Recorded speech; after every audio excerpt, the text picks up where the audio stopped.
Voilà. Ok. Et donc dans la première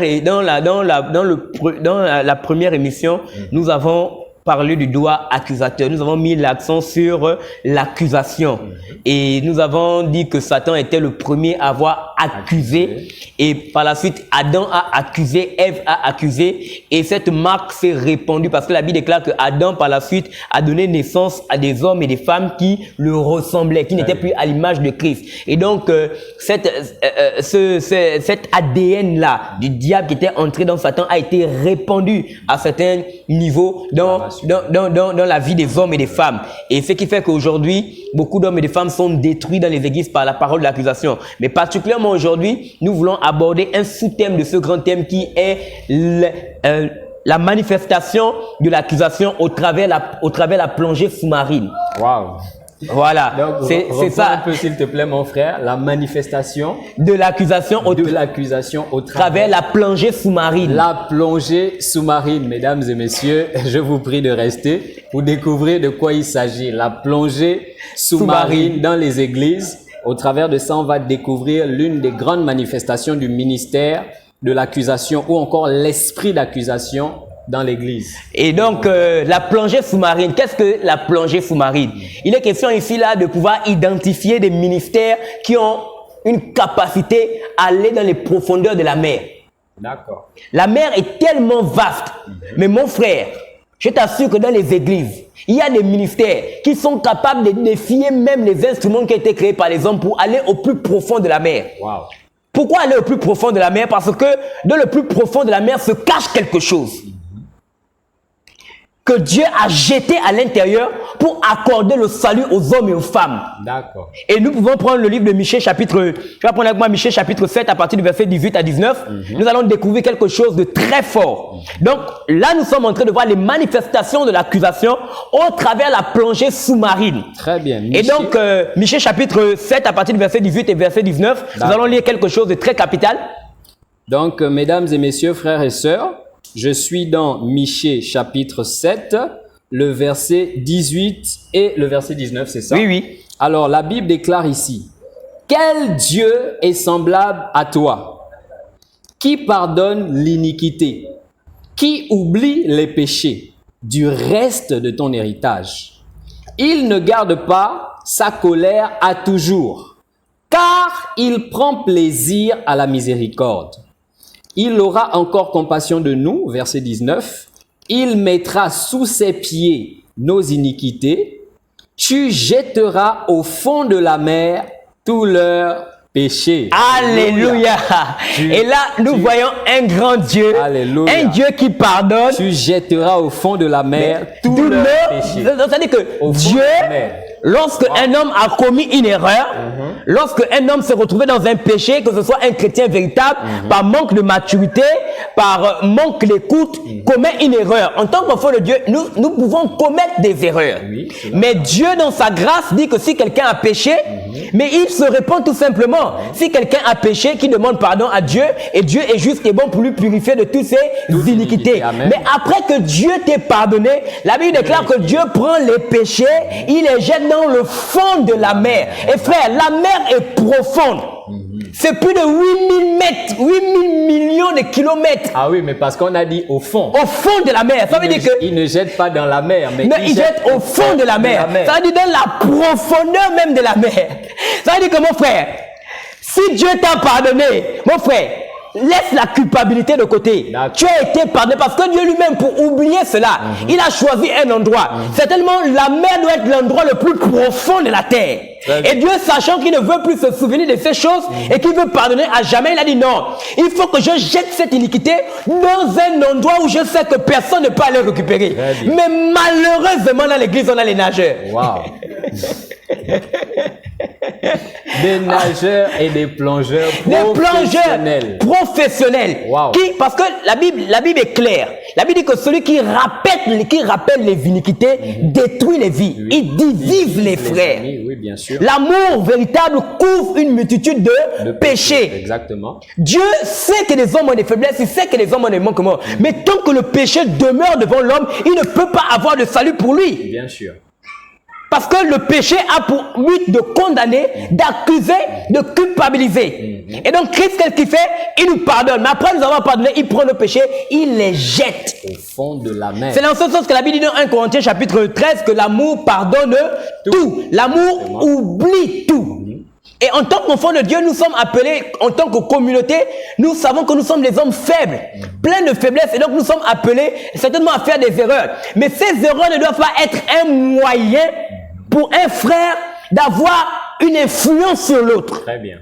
D'avoir une domination sur l'autre. Mais malheureusement, la marque du diable, c'est que des hommes et des femmes se servent des erreurs, des manquements de certains frères et de certaines sœurs qu'ils ont commis dans le passé pour pouvoir avoir une domination, une influence sur eux. Et à travers ces témoignages, ils les martyrisent. C'est qu'il y a des hommes et des femmes dans les églises qui ne peuvent pas expérimenter la liberté parce qu'ils ont été catalysés. Il y a des hommes et des femmes qui ont le répertoire des erreurs qu'ils ont fait. Mais ils n'ont plus la marque de Dieu. Parce que la marque de Dieu, c'est pardonner les iniquités et les jeter dans le fond de la mer. Mais ce sont des hommes et des femmes qui marchent avec les erreurs des hommes et des femmes. Il est capable dans l'église de dire, telle a commis ça en telle année, telle a commis ça en telle année, telle a commis ça en telle année, telle a commis ça en telle année. C'est-à-dire qu'il a plus de connaissance des erreurs des gens que la connaissance de Jésus. Parce que s'il avait la connaissance de Jésus, il aurait compris un des mystères les plus profonds de Dieu, celui de jeter les péchés dans le plus profond de la mer. Alléluia. Et frère, pendant que tu parles, je trouve ça tellement décevant parce que nous sommes transformés par la parole de Dieu. Lorsque par prophétie, un frère reçoit une parole sur sa destinée, sur ce qu'il doit faire pour le Seigneur, sur la raison pour laquelle il est venu sur terre, la Bible dit la prophétie édifie. Amen. D'accord? Au point où l'apôtre Paul voulait que le don de prophétie soit fort dans l'église. Parce que la prophétie console, elle édifie, elle construit. Alors, mais si un frère est beaucoup plus rempli des erreurs d'un autre frère, au lieu d'être aussi rempli des paroles du Seigneur pour ce frère en question, du plan de Dieu pour ce frère en question, de la vision de Dieu pour ce frère en question, mais finalement, de quoi sommes-nous remplis? La Bible dit, soyez remplis du Saint-Esprit. Pour ne pas être trop long, excuse-moi de t'avoir coupé mon frère, je me rappelle de cette vision où justement, j'avais des mauvaises pensées parce que j'entretenais la colère. J'avais une forte colère dans mon cœur et un esprit m'est apparu. Et cet esprit, c'était un démon. Et ce démon, en m'ayant touché, le démon était capable de me dire tout ce que j'avais de mal dans mon cœur sur la base de la colère. Et ce démon n'a pas fait ça, c'était pour m'aider.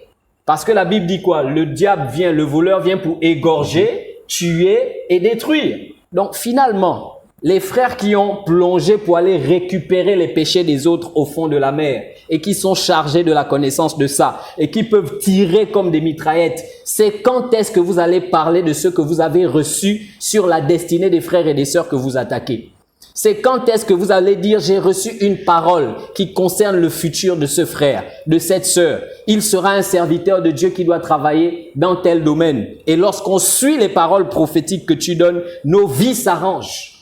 C'est quand est-ce que nous verrons ces choses, frère? Ce n'est que la marque de l'Esprit de Dieu dans les fils de Dieu qui produit cela. Qui peut produire ce résultat. Mais malheureusement... Parce qu'on aura l'occasion justement d'aborder, à notre prochaine émission, nous parlerons certainement de la marque de Dieu sur les fils de Dieu. Alléluia. Voilà. Il faut comprendre que quand on parle de marque ici, c'est le tampon. Le tampon là, ce n'est rien d'autre que l'esprit qui anime les hommes et les femmes. Il faut comprendre qu'il y a deux esprits qui dirigent les hommes et les femmes sur terre. Il y a l'esprit de Dieu et il y a l'esprit du diable. Qui anime les hommes et les femmes. Et le diable, c'est la méchanceté. Ce qu'il faut comprendre, c'est que la manifestation de la marque du diable, c'est la méchanceté. Parce que c'est méchant. C'est motivé. C'est méchant de prendre la vie d'un père de famille qui a commis une erreur et d'exposer sa vie dans les réseaux sociaux. Très bien. Sachant qu'il a des enfants, il a une femme, il a commis une simple erreur et prendre sa vie et l'exposer comme ça, ce n'est pas pour sauver, ce n'est pas pour délivrer, c'est davantage pour détruire. Ce n'est pas en agissant ainsi qu'on amène un homme à la conviction. Ce n'est pas en agissant ainsi qu'on amène un homme à la repentance. Ça, c'est un esprit de méchanceté, soit disant qu'on va exposer les œuvres des ténèbres. Non, ce n'est pas ainsi que Christ a exposé les œuvres des ténèbres. Christ n'a pas exposé les œuvres des ténèbres de la sorte. La preuve, quand Saül était rejeté par Dieu, Jonathan qui s'efforçait d'être auprès de son père, la Bible déclare qu'ils sont allés en guerre. Mais en guerre là-bas, Saül a été tué, il a été détruit. Lorsqu'on a apporté les nouvelles à David, l'officier qui a apporté les nouvelles à David, qu'est-ce que David a dit? David s'est mis à pleurer. Il a dit, comment les héros sont-ils tombés en guerre? Ne publiez pas cela dans les rues, de peur que les Philistins, de peur que les filles de Baal et tout le reste là écoutent ces choses. Voici l'esprit de Dieu, voici la manifestation de la marque de Dieu. Il n'était pas pour que cela soit publié, pour que cela soit répandu, parce qu'il reconnaissait en Saül un appelé de Dieu. Au-delà de ses erreurs, au-delà de ses manquements, il reconnaissait que Dieu avait sa main sur Saül, Dieu avait choisi Saül. Mais malheureusement, dans ces temps derniers, dans les églises, beaucoup d'hommes et de femmes, leurs vies ont été exposées, leurs vies ont été mises à nu. Ça entraînait quoi? Ça détruit leur dignité, ça détruit leur personnalité, de telle sorte qu'ils ne peuvent plus s'exprimer, ne peuvent plus parler. Dans leur cœur, ce n'est que blessure, contusion, blessure vive. Il y a des cœurs qui saignent, il y a des cœurs qui pleurent, il y a des cœurs qui sont devenus secs à vide. Tu vois les gens dans les églises, tu dis, mais il n'y a pas le Seigneur, c'est comme si les gens sont froids. C'est pas que les gens sont froids, les gens ont tellement été humiliés, ont tellement été abaissés, on leur a tellement fait croire que c'est des païens, des pécheurs, parce qu'ils auraient commis une simple erreur. Et il faut comprendre une chose, c'est que quand on parle de la plongée sous-marine, c'est grave, mon frère. Et nous allons ensemble étudier les profondeurs de la mer. Ok. Wow. La mer, les profondeurs de la mer. Il faut comprendre que la mer est divisée au moins en 4 sections pour atteindre la dernière section qui est l'abîme. L'abîme. Donc l'abîme, c'est au fond de la mer. Au fond de la mer, on appelle ça l'abîme. Donc quand Dieu dit qu'il prend les péchés des hommes et qu'il les jette au fin fond de la mer, il les jette jusqu'à ce qu'elles atteignent l'abîme. D'accord. Mais c'est tout un processus avant d'arriver à l'abîme. Donc ça veut dire que ces hommes et ces femmes qui décident d'aller dans l'abîme pour remonter en surface avec le trophée de la vie de quelqu'un qui aurait commis une erreur, ils doivent traverser un certain nombre d'étapes. Mais 4 différentes étapes. Wow. Mais à ces différentes étapes, ils vont rencontrer des choses incroyables. Très bien. C'est la raison pour laquelle, quand un homme a péché, il a demandé pardon à Dieu. Le Seigneur l'a pardonné, il a jeté fait péché, il a oublié. Et qu'un autre y entre et qu'il atteint l'abîme. Quand il remonte, avec quoi il remonte ne peut que détruire. Parce qu'il va être confronté, il va rencontrer un type d'esprit, un type d'entité. Et son cœur ne pourra que être affecté. Parce que la Bible déclare que le cœur de l'homme est mauvais et tortueux par-dessus tout. Qui peut le connaître? La Bible déclare même le psaume 64, versets 1 à 4, que le cœur de l'homme est un abîme. Il est profond comme la mer. Ça veut dire que il est difficile de connaître le fond du cœur d'un homme. Mais ce n'est qu'au travers sa façon de parler, ce n'est qu'au travers sa manière de vivre que l'on peut quelque part imaginer le cœur d'un homme. Comment un homme peut-il aller chercher une histoire qui a eu lieu en 1900 combien que quelqu'un aurait commis pour pouvoir venir faire sortir ça? C'est ce que nous voyons dans le monde politique. Lorsque un homme décide d'être élu, on va chercher sa vie passée dans le but de le discréditer. Et donc l'esprit de discréditation, si je peux m'exprimer ainsi, ne vient pas de Dieu. Très bien. C'est des hommes qui sont animés de la méchanceté, qui ont pour objectif toujours de descendre des autres, d'abattre des autres, de salir la réputation des autres, afin que eux soient élevés. Mais ils veulent être élevés de la manière, la mauvaise des manières, la destruction.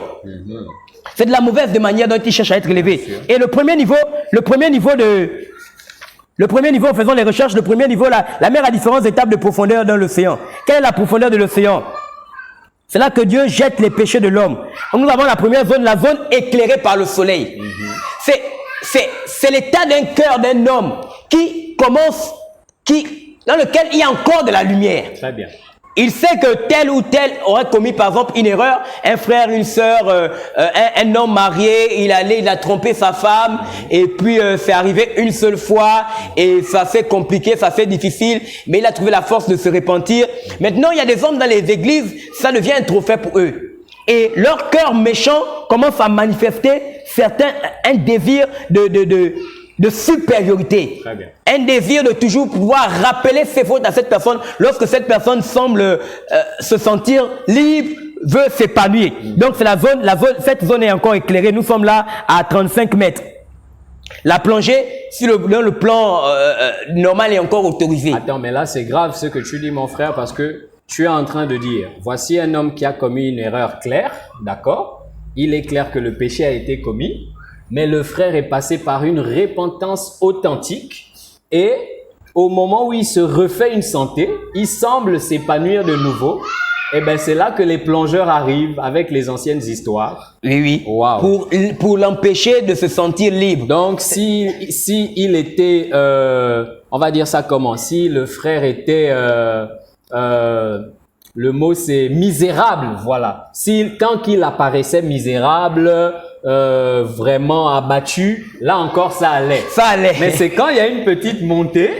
Quand il commence à vouloir vivre comme quelqu'un qui n'a pas commis d'erreur, voilà. Se sentant plein d'assurance, joyeux et tout cela. Quand il veut retrouver la joie, voilà. l'assurance, le bonheur, voilà la transfiguration sur son visage. Mes frères, mon Dieu m'a pardonné, voilà. Mes frères m'ont pardonné. Et ben c'est là où les puissances des ténèbres, c'est là où les fils du diable parmi les fils de Dieu commencent à opérer.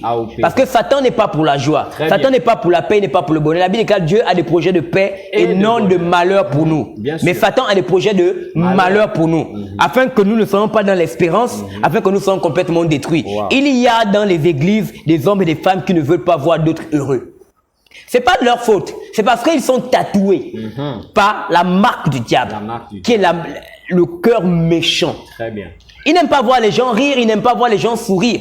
Donc c'est vraiment une portion de la nature de Satan qui a été communiquée à ces... En fait, c'est difficile à le dire. Mais en réalité, après ce que nous allons voir aujourd'hui... Parce que Jésus, le Seigneur Jésus peut par exemple dire, le prince de ce monde vient, mais il n'y a rien de lui en moi.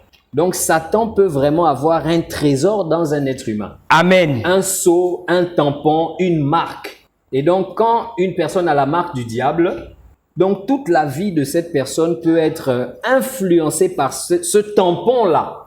Donc, c'est là où on a vu justement que Satan a commencé à accuser. Il était le tout premier. Mais avec son contact, de par son contact avec Adam et Ève, justement, parce que les trois se sont retrouvés dans un jardin. De par le contact, eh ben, ce même caractère s'est retrouvé sur Adam.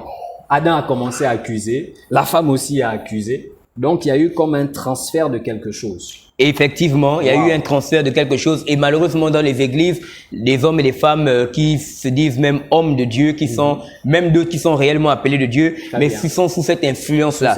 Cette influence d'un cœur qui ne se laisse pas régénérer. Parce que parfois derrière c'est la loi. La loi c'est le souci de perfection. Ce sont des hommes et des femmes qui vivent dans une perfection qui ne vient pas de la grâce de Dieu, mais qui vient de leurs propres efforts. Et le fait que eux ils fassent des efforts pour pouvoir se garder dans la sanctification, ils ne comprennent pas que d'autres eux ne puissent pas se garder totalement dans la sanctification. Nous ne sommes pas ici en train d'encourager des hommes et des femmes à se livrer au péché. La Bible est claire dans le livre de Jude que la grâce de Dieu a été manifestée sous ce salut envers nous. Elle nous enseigne à renoncer à l'impiété, à l'iniquité. Et donc nous ne sommes pas ici en train d'encourager le péché ou de dire que nous devons tolérer des hommes et des femmes qui vivent dans la vie. Nous ne comprenons même pas, nous ne cherchons même pas à comprendre, à les comprendre, oh, ce qui est arrivé, bon, il faut qu'on comprenne le fait. Non, c'est pas ce que nous sommes en train de dire. Nous sommes en train d'attirer l'attention des hommes et des femmes sur une qualité d'hommes et de femmes et de frères et de sœurs qui sont dans les églises mais qui en réalité quelque part sont des agents du diable. Parce qu'une fois que tu rencontres ce frère, cette sœur, il détruit ta vie. D'accord. Parce que le but de l'accusation, au travers la plongée sous-marine, c'est de ramener à la surface les erreurs d'un homme et d'une femme et de détruire cette personne. C'est ce que la Bible dit dans le livre de Psaume. Que celui qui rappelle les fautes divise les amis. Mais à ce moment-là, il n'est pas inspiré par l'Esprit. Non, il n'est pas inspiré par l'Esprit de Dieu. Il est inspiré par la marque du diable. Très bien. Dans sa vie. Et pour vraiment revenir sur le fait que tu étais en train de bien clarifier les choses, nous ne sommes pas en train d'encourager le péché parce que dans un premier temps, nous reconnaissons des hommes qui ont pu faire des erreurs, mais par la suite qui sont passés par une repentance authentique. D'accord? Ce sont ces hommes-là qui, au lieu maintenant d'être dégagés par la puissance de la repentance, de retrouver une vie normale, eh ben, une catégorie de personnes dans l'église s'élève. Donc, vous voyez, qu'on vous parle bien de commettre une erreur, mais pas seulement commettre une erreur. On parle des gens qui se sont véritablement repentis devant le Seigneur selon 1 Jean 1, 1 Jean chapitre 1, le verset 8 et le verset 9 qui dit « Si nous confessons nos péchés, il est juste et bon de nous pardonner et de nous purifier de toute iniquité. » Donc, on redevient comme vierge sur le plan du péché. On redevient propre. On retrouve cette propreté spirituelle, cette blancheur devant les yeux de Dieu. Et nous sommes en train de dire que certaines personnes qui sont passées par la véritable repentance, ils ont vraiment changé de vie. Ils sont vraiment passés à autre chose. Ceux qui sont devenus aujourd'hui, ça n'a plus rien à voir avec les erreurs qu'il y avait avant. Nous sommes en train de parler de cette catégorie-là. Pas la catégorie qui entretient jour après jour dans le secret le péché, qui entretient la double vie, qui se plaît dans la double vie. Ce genre de personnes, nous sommes d'accord qu'il faut finir par les exposer parce que nous avons Jézabel dans Thyatire. Ouais. Elle avait complètement accepté un style de vie immoral. Pour elle, c'était normal d'être chrétienne, soi-disant, et immorale. Et elle pouvait même défendre cette doctrine. Et elle pouvait prêcher cette doctrine et convaincre des personnes.